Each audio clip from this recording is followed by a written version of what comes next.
না, না, কোনো আফসোস নেই। আমি মূলত জিয়া পরিবারকে ভালোবেসে হ্যাঁ, আমি মূলত রাজনীতিতে আসা। আমাদের আপনারা জানেন দিনাজপুরে আমাদের বেগম খালেদা জিয়া বাসস্থান।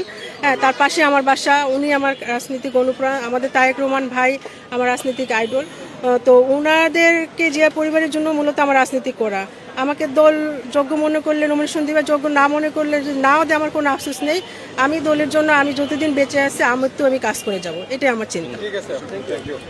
আমরা মহিলা এমপি যে হব সেটা এবং নিজ জেলা এবং দেশের জন্য কিভাবে কাজ করব এই মূলক প্রশ্ন করেছে। অতীতে রাজপথে ছিলেন কিনা এই ধরনের কোনো প্রশ্ন করা হয়েছে?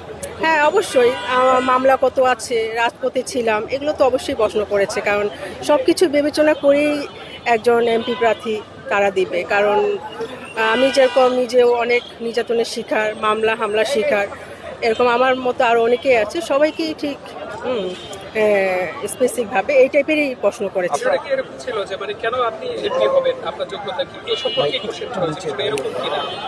কেন এমপি হবেন বলতে এমপি হয়ে কি করবেন? হ্যাঁ, যোগ্যতা থেকেও এমপি হয়ে